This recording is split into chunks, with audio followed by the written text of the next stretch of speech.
नमस्कार शेतकरी मित्रांनो. तर मित्रांनो, आजच्या व्हिडिओमध्ये तुम्हाला सांगणार आहे शेळी वेल्याच्या नंतर शेळी आणि त्याचे जे पिल्ले आहेत त्यांची कशा पद्धतीने काळजी घ्यावी. तर मित्रांनो, संपूर्ण आपण या व्हिडिओमध्ये तुम्हाला एक विस्तारमध्ये माहिती सांगणार आहे, जेणेकरून तुम्हाला ही अडचण आली नाही पाहिजे. बघा, आपल्या एक मित्राजवळ शेळी आहे आणि एक शेळी, एक तवरूत म्हणजे एक ताती शेळी वेवलेली. तर त्याच्यात बघा आषाढी पडली. मित्रांनो, आषाढी पडण्यामागचं कारण बघा, तर जी शेळी वेली आहे, तर आपली एक शेळी वेली, त्यामुळे आपण तुम्हाला दाखवतो. लहान लहान पिल्ले, ते 3 पिल्ले दिले. आणि मित्रांनो, हे तिन्ही पिल्ले जे आहेत, तर हे तिन्ही पिल्लेमधून पिल्ले दगवण्याचे चान्सेससुद्धा वाढतात. पण कशामुळे मित्रांनो, सुरुवातीच्या एक 7-8 दिवसामध्ये पिल्लाचं सुद्धा सांगतो. आणि शेळ्याचं बघा, शेळी जी आपल्या मित्राची एक शेळीमध्ये आषाढी म्हणजे सर्वसाधारण एक किडे पडलेत.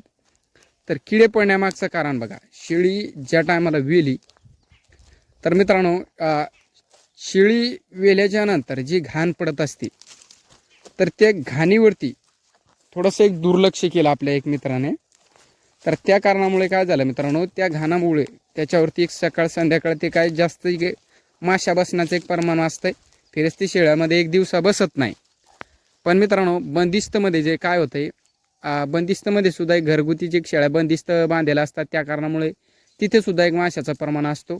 आणि शेळ्यावरती फिरस्तीमध्ये असं नाही की शेडवरती जास्तीत जास्त संध्याकाळपर्यंत का असो, त्या माशा एक इकडे तिकडे एक राहतात शेळी वेल्याच्या नंतर.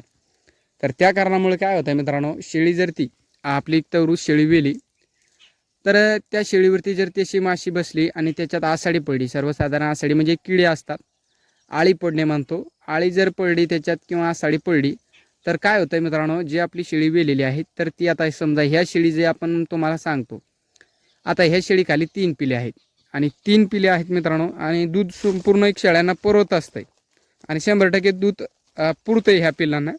पण या शेळ्यामध्ये जर आषाढी पडली, तर काय होतं मित्रांनो, 2 ते 3 सर्वसाधारण 3-4 दिवस एक शेळी जर थोडीशी एक इजा झाली किंवा शेळ्यांना थोडंसं लागलं गेलं, तर मग शेळ्या एक चारा गिरा कमी खात असतात.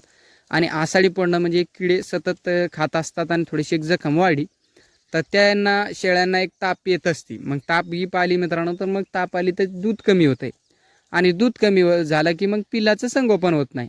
तर मित्रांनो, काळजी म्हणजे एक अशी घेत चला, शेळी वेली तर त्याच्यानंतर काळजीपूर्वक त्याच्याकडे 10 ते 15 दिवस एक लक्ष द्या.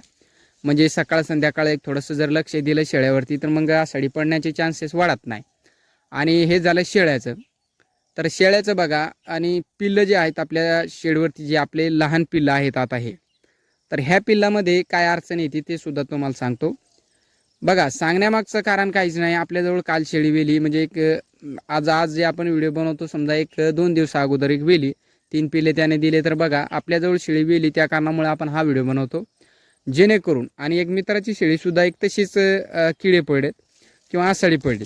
तर मित्रांनो, ह्या कारणामुळे काय होतंय, तर त्याच्या खाली सुद्धा पिले, पण दूध कमी होतंय, लगेच दूध कमी होतंय. तर कोणत्याही शेतकरी मित्राची एक अशी हे होऊ नये कोणत्याही शेळीला, त्या कारणामुळे आपण हा व्हिडिओ बनवतो. आणि जे पिल्लं आहेत मित्रांनो, तर पिल्लाचा मेन मुद्दा म्हणजे एक पिल्लं, लहान पिल्लं कवळे असतात. आणि पिल्लांचं बघा, आषाढी पडण्याचे चान्सेस कुठं कुठं जास्त असतात. सुरुवात, एक पिल्लं संडास करत असतात, त्या घाणीमुळे सुद्धा एक पिल्लावरती आषाढी पडण्याचे चान्सेस वाढतात आणि किडे पडण्याचे एक चान्सेस वाढतात. दुसरा म्हणजे मेन मुद्दा हा आहे मित्रांनो, जी आपली एक पिल्लाची नाळ असते, तर त्या नाळमध्ये आपण काय करतो, पिल्ले उचलतोय, ठेवतो शेळ्याखाली. शेळ्याला एक दूध पाजलं की उचलून डबल आपल्या एक त्यांच्या गोट्यामध्ये टाकत असतो. तर त्याच्यात काय हो, थोडंसं झटकपटक जर थोडंसं एक हल्लं गेलं नाळ, तर त्याच्यातून थोडंफार रक्त निघलं आणि किंवा 1-2 दिवसात थोडंसं ते नाळ वाळत नाही आणि त्याच्यावर जर माशा बसल्या, तर तिथून डायरेक्ट ते पोटात आळ्या जातात आणि पिल्लू वाचत नाही मित्रांनो. ते 100% ते पिल्ल्याचे एक जगवण्याचे चान्सेस 99% वाढतात. या कारणामुळे पिल्लांचं एक चांगल्या पद्धतीचे पिल्लांकडे एक लक्ष द्या आणि पिल्लांवरती संपूर्ण आपला एक शेळीपालनामध्ये प्रॉफिट असतंय. तर मित्रांनो, कोणत्याही शेतकरी मित्रांना अडचण येऊ नये असे याने आपण एक व्हिडिओ हा बनवलेला आहे. तर 100% जे एक शेळी पालक मित्र आहे त्यांच्यापर्यंत हा व्हिडिओ पोचवा आणि अशी चूक करू नका. शेळ्याकडे एक 10 ते 15 दिवस, सर्वसाधारण 8 ते 10 दिवस लक्ष दिला तर एक शेळ्यांची एक घाण पडत राहते. पण पिल्लाकडे थोडंसं, एक पिल्लू जोपर्यंत खेळत नाही तोपर्यंत आणि खेळायला लागला तरीसुद्धा एक लक्ष द्या. तर व्हिडिओ शेवटपर्यंत पाहिल्याबद्दल मनापासून धन्यवाद. तर भेटूया एक अशाच व्हिडिओसोबत.